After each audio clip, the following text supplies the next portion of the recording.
Welcome to Pretty Lies and Alibis. Let's seek the truth and travel the long road to justice together.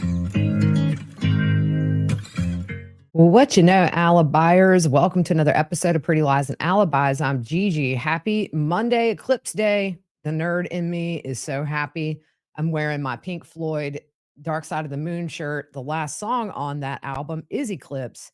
Love it. Before we get started, if you're watching on YouTube, you know the drill. Don't forget to hit subscribe if you haven't already. Like the video, share it with your friends, and you can ring my bell if you want notifications of when I post new content. Just click on that little bell icon. Of course, music fact of the day is the song Eclipse. That song is not uniform. It is just a bunch of lists back to back about random things. A lot of people think that this song means everything under the sun has a natural order and flow, and we could live in peace and harmony.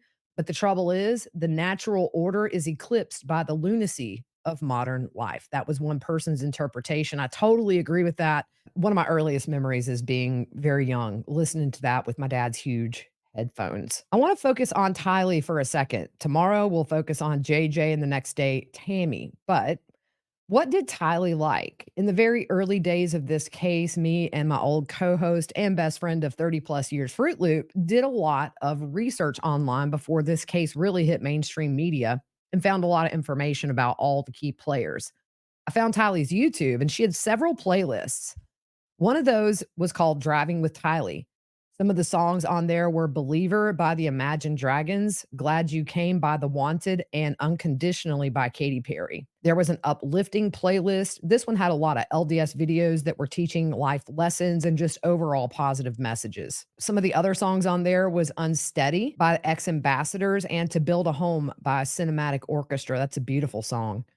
Sleep playlist, Let Me Love You by Mario, What Now, Rihanna. Chill playlist, Cashmere Cat by Adore and Ariana Grande. On Pinterest, she had several boards. The first board was goals. It was mostly fitness motivation. And then Beach Life had beach products, beach hair tips, exercise stuff, how to get a good tan. She had a makeup board.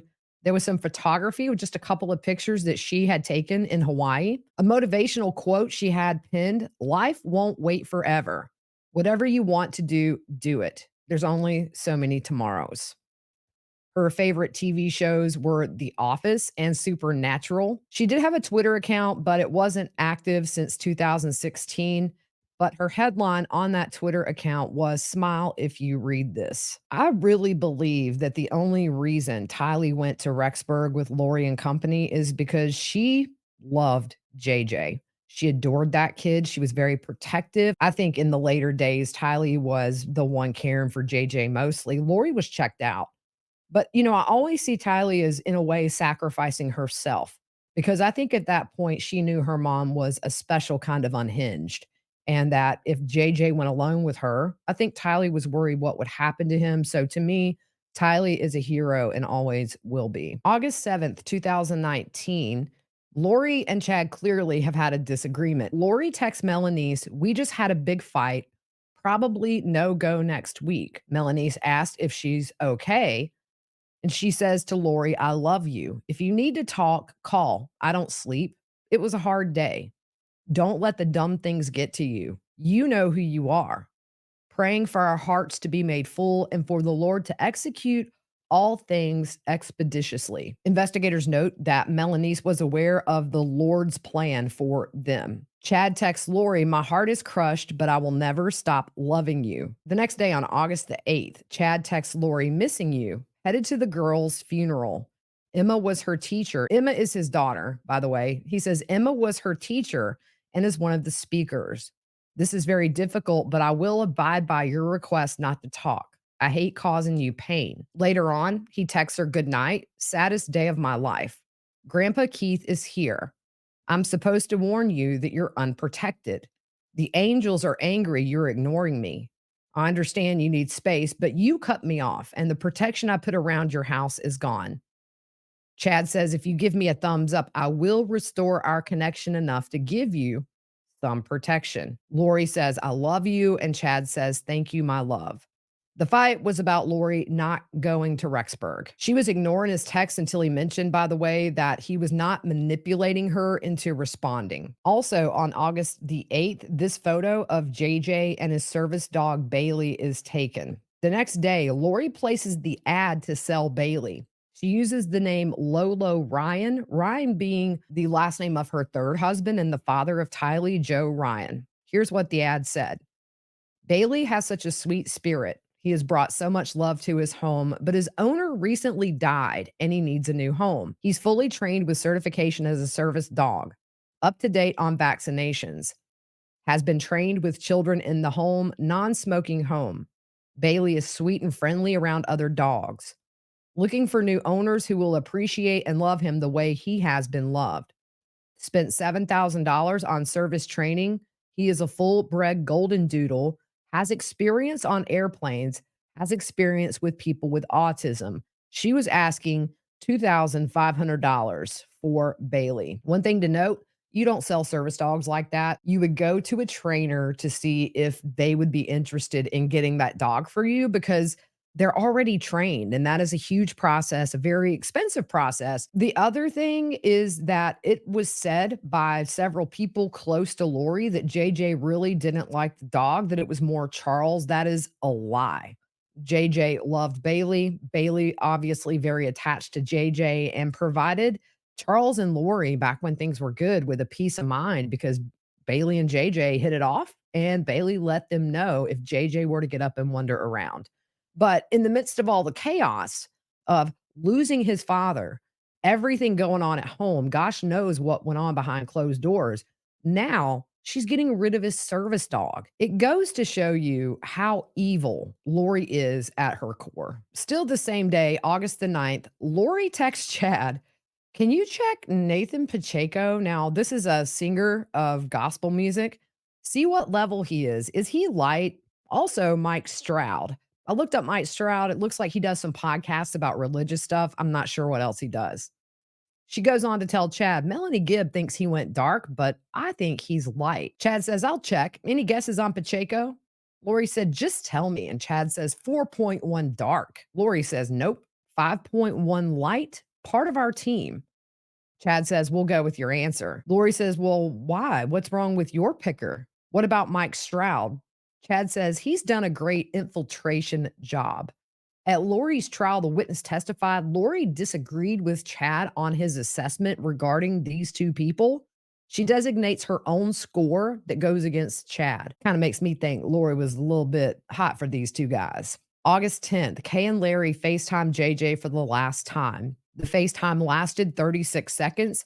JJ had a habit of FaceTiming people and then he would just hang up and call back and do that repeatedly. Charles's adult sons also expressed this about JJ. It was something they all knew and loved about him. At this point, Kay and Larry hadn't seen or talked to JJ in 2 weeks. Kay noticed he was very subdued on this call and looked to be reading something over his shoulder. The other thing that Kay has said in the past is that with Lori being a hairstylist, JJ always had his hair perfect, but the last time she saw him, his hair just looked unkept. It was kind of matted, did not look like really Lori was putting any attention into JJ's hygiene. August 10th, 2019, 12:18 a.m., Lori texts Chad to check on JJ. Lori said, please check JJ. He just woke up saying crazy stuff and won't go back to sleep. He is talking to Blake. It's weird. Chad says, JJ is still JJ. I'm told his spirit recognizes Blake as evil and is unsettled by him. Chad later texts, hey, my love, how is JJ now? Lori says he's better. He was just up talking nonsense for 2 hours last night. I'm sure they were bugging him. Is he at zero yet? I miss you. Chad says, yes, he's at zero. He probably was partly through the veil talking to both light and dark people. Lori says maybe he was talking to the real Blake. And Chad said, yes, that was the real Blake. Lori says, do you think there is a perfectly orchestrated plan to take the children and we just have to wait for it to be carried out? I feel lost, like I should be doing something to help. Chad said there is a plan being orchestrated for the children. I was shown last night how it fit together, but it has been taken from my mind, of course. Lori asked, what should I be doing? Chad says, "You are doing everything right, my love. The Lord told me she is right on track. He said to keep resolving the terrestrial issues so you are unencumbered and fully free." The witness at Lori's trial obviously interpreted to be fully free means to be free from the obstacles, and those obstacles being JJ, Tylee, and Tammy at that point. Lori says it actually feels good that JJ was talking to the real Blake, getting close. I sensed he was barely attached to his body. Chad says, "You're so incredible in many ways. Your mission has barely begun." Lori says, "As long as it ends with you, I'm all good." Chad says, "Yes, cheek to cheek, loin to loin. It isn't very far away, my love." Y'all, if it wasn't so tragic, it would just be ridiculous. Lori says, "Wish I could see you and be cheek to cheek." Chad says, "I seriously cannot stop crying. I was allowed to feel my own emotions. I will experience as you sing to them, and the love, admiration, and reverence I have for you is indescribable. Everything we do is going to be spectacular." Lori says, "I can't wait. Literally can't wait. I have no patience. I want you now." Chad says, "I'm certainly your biggest fan. I love you, Lily." Lily is another name he had for her, by the way. Another confirmation to me that the dude was obsessed with Harry Potter because Harry Potter's mom name was Lily. He goes on to say, "Hold on, sweet angel. We are so close to the finish line." Lori says, "I'm trying." And Chad says, "We'll make it." He says, "I feel so alone too. We are surrounded by terrestrial relatives that are simply obstacles. I'm so sick of it." Chad also tells Lori that he could sense JJ was barely attached to his body at this point. Also, in these text messages, Lori sends a picture of herself in a yellow bathing suit at the beach. The caption on that picture was "Surprises are waiting." August the 10th, Lori texts Chad, "Very good description of what just happened. Wish you were here to experience this with me. Thank you for being mine. Wish I could take up and kiss your sweet, tender lips for real. You are my everything. Really wish you were here." The next day, Chad says, "I will join you. Partly why I'm so sad is my Boise trip has turned into a trip with extended family. Not happy." Lori says, "How much more of this can you take?" Chad says they want to go to Craters of the Moon National Park. "I can't take much more. So trapped." Lori says, "Are we supposed to wait forever?"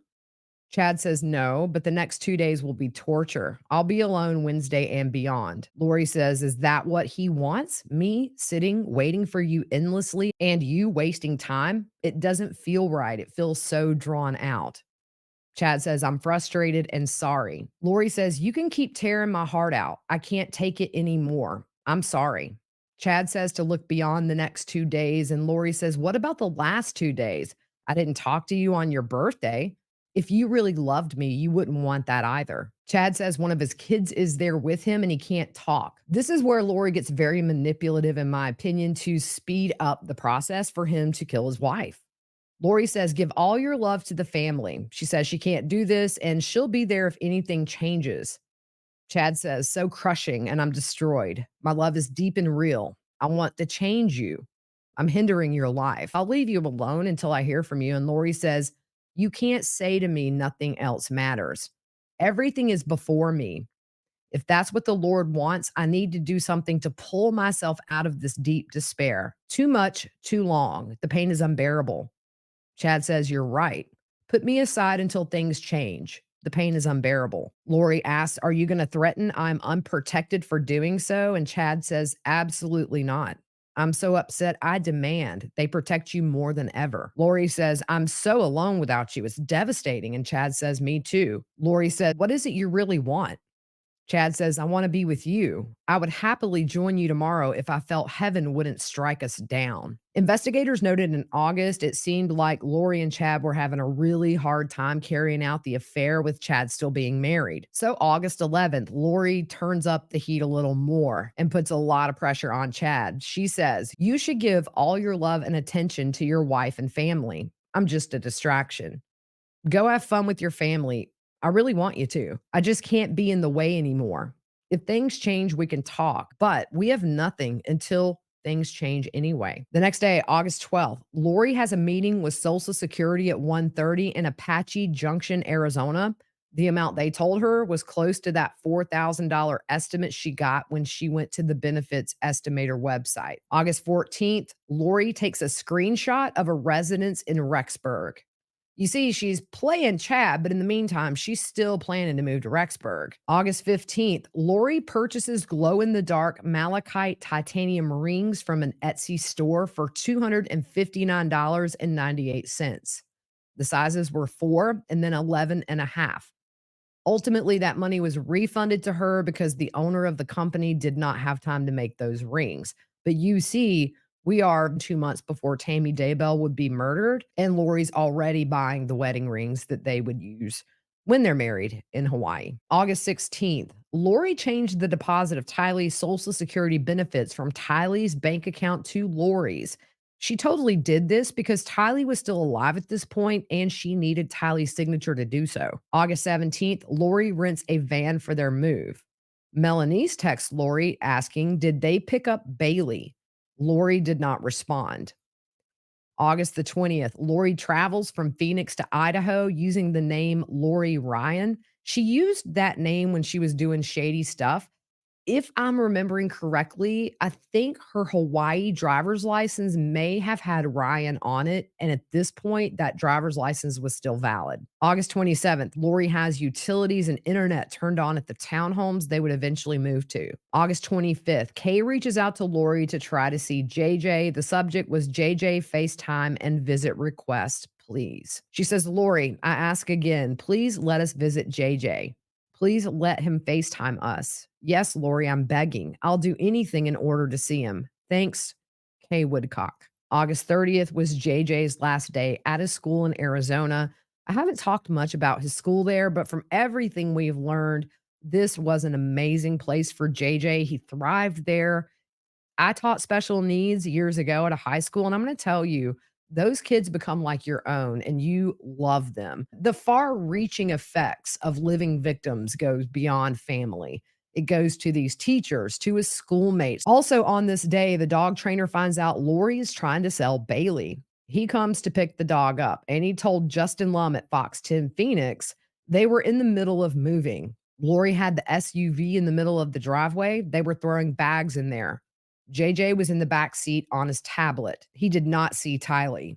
When Lori brought Bailey out, she asked if I had found him a home, and she said, well, if Tylee asks, just tell her you have because she's really upset about all of this. The dog trainer did not find out Charles Vallow was shot to death until later. By the way, Bailey has a home with an autistic child and is doing very well. Lori shows up to Colby's work to tell him that they're moving. Colby told Justin Lum from Fox 10 Phoenix that Lori shows up with JJ and Tylee and tells them that they're moving.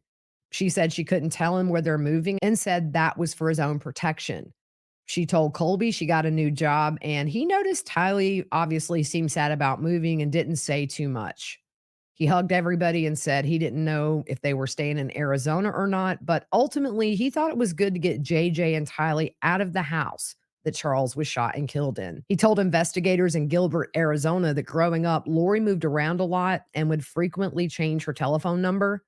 He said he changed schools a lot, and sometimes they would stay for only months at a time.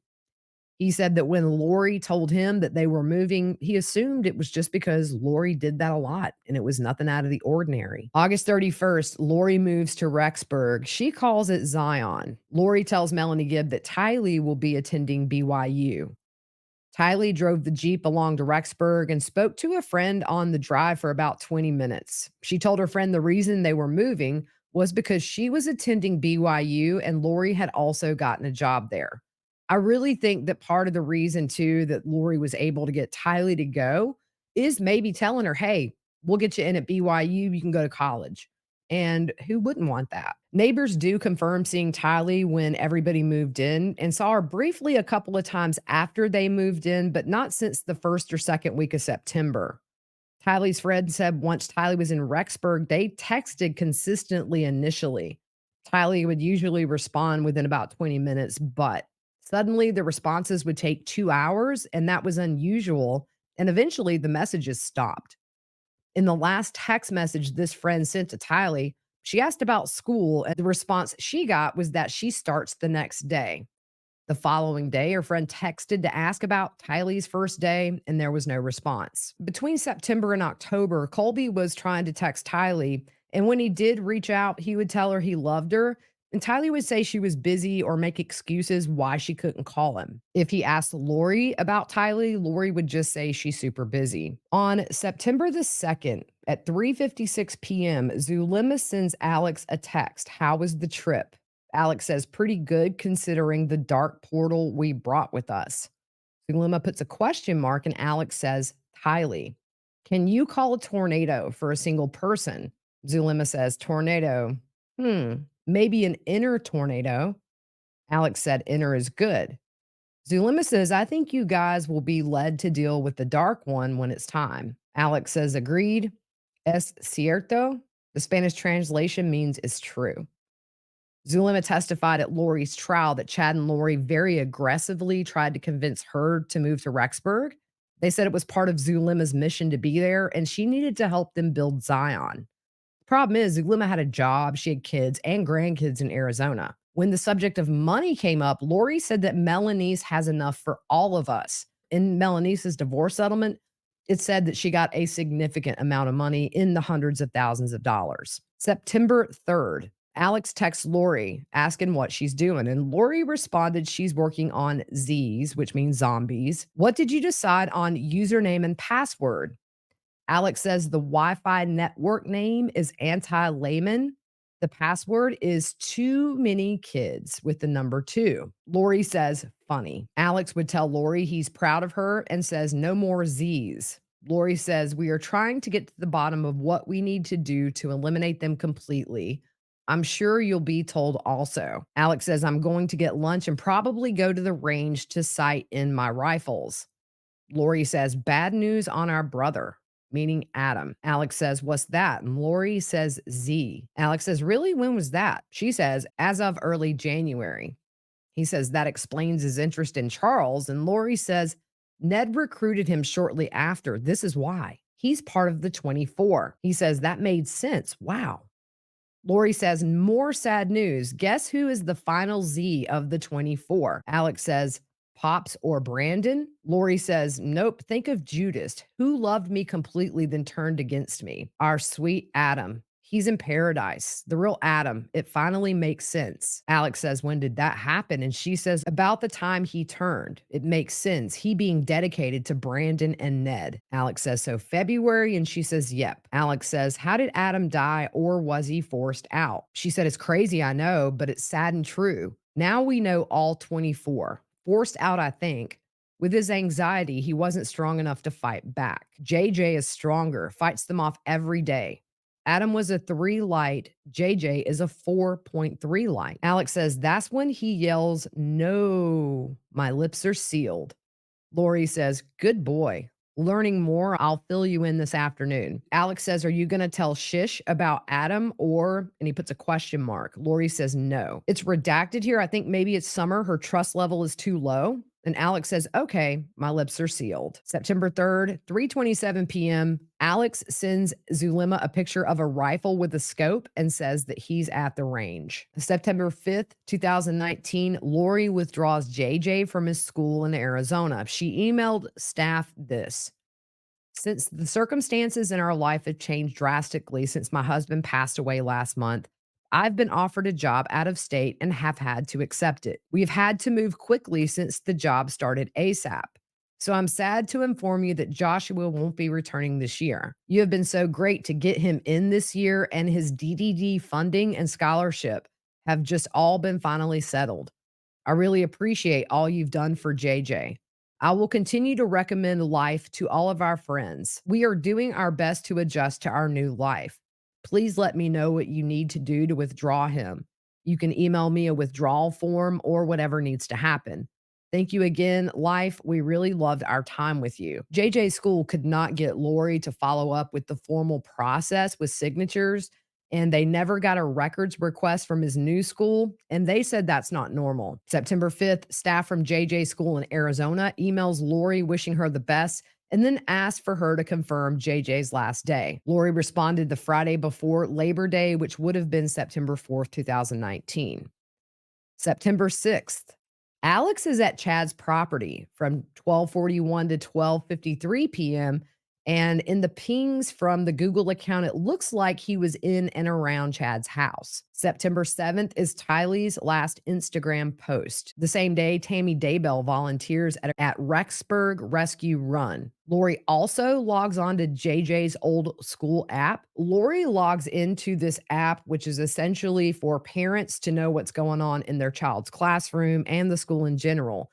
She logs into this at key times in the investigation later on down the road. This is one day before Tylee is murdered. The same day, September 7th, Lori does a podcast with Melanie Gibb. It's called To Feel the Fire. What is a baptism of fire? September 8th, the day beautiful, sweet Tylee Ryan would last be seen alive. Chad Googles South by Southwest wind direction and visits a website. What is the definition of southwest wind direction? The same day, Chad and Tammy signed paperwork increasing the amount of her life insurance policy to the maximum amount allowed. Lori's sister Summer later said that Tylee would have had to have been killed first because she would never let anything happen to JJ. September 8th, Tylee is last seen in Yellowstone National Park.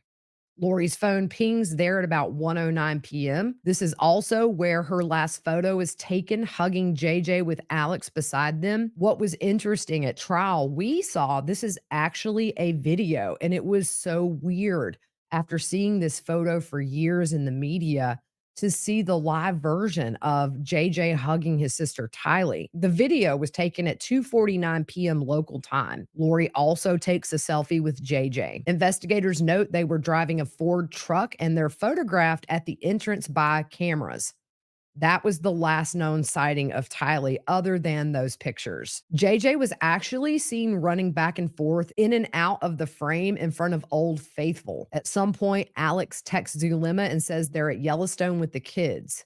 Investigators note this is the last time both kids are mentioned in any text messages between Zulema and Alex. Cell phone data has Alex's truck at Buckaroo's Barbecue Grill in West Yellowstone from 6:45 to 7:02. Alex returns to Rexburg at 8:37 p.m., and that phone stays in Lori's unit until 9:35, and at which time Alex goes to a gas station called Mavericks.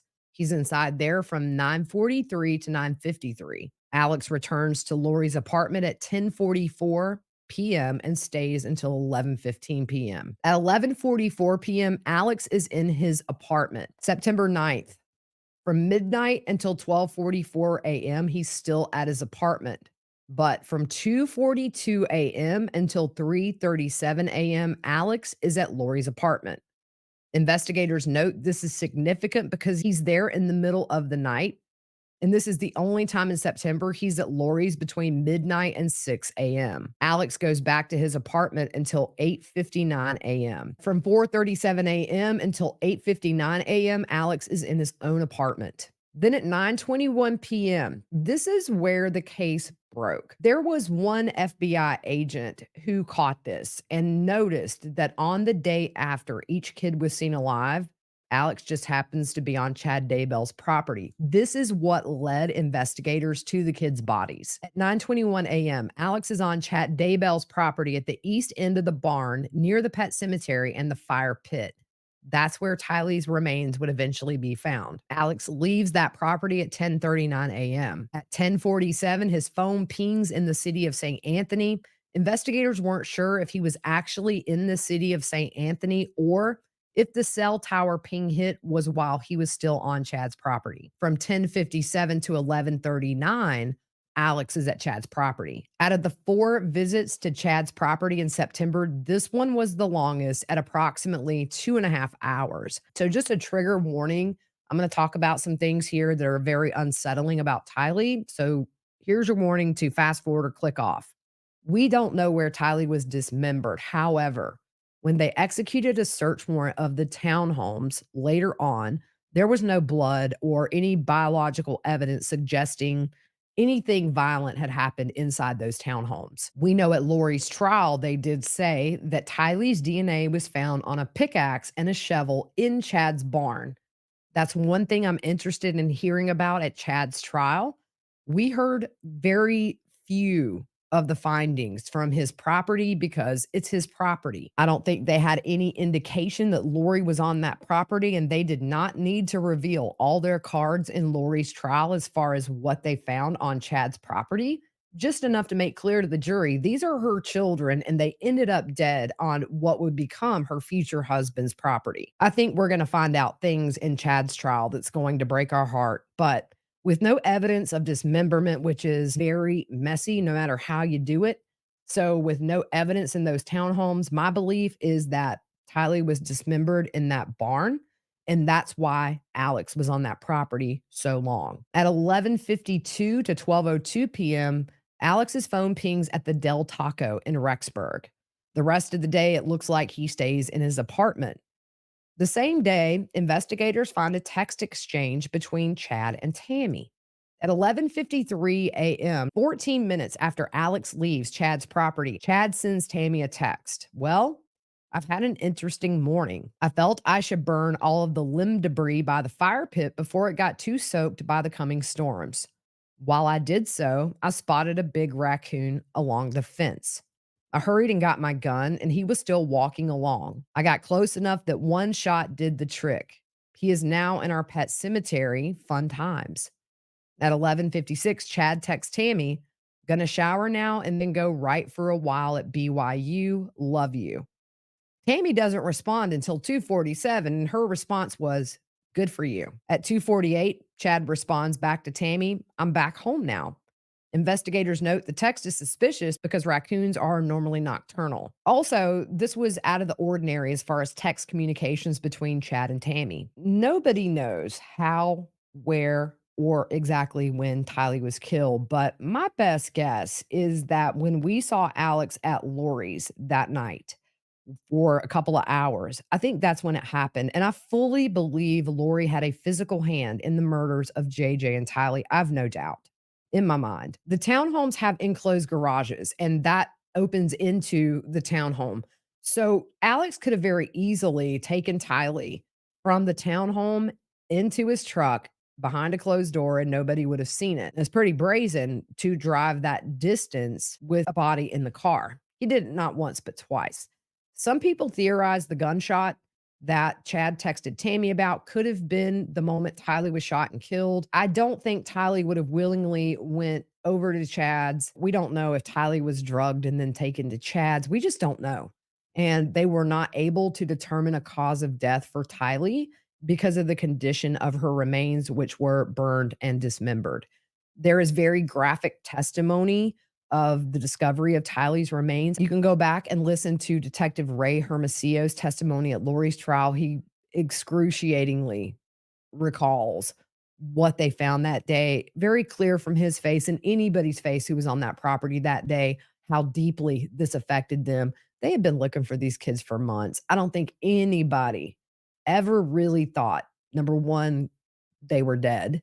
We all held out that hope they were just in a bunker somewhere. And two, that they would be buried on Chad Daybell's property. Can you imagine Tammy Daybell being alive, not knowing as much as that woman loved children, there are two dead children in her yard? It blows my mind. They also explained at Lori's trial, in the room Chad slept in, he could look out and had a clear view of both burial sites. I fully believe they were placed on his property so that they would know when investigators were getting close or had figured out where the kids were. We're going to end it here. In the next episode, we will cover up until after JJ is murdered. So that's it for today. We will see you tomorrow.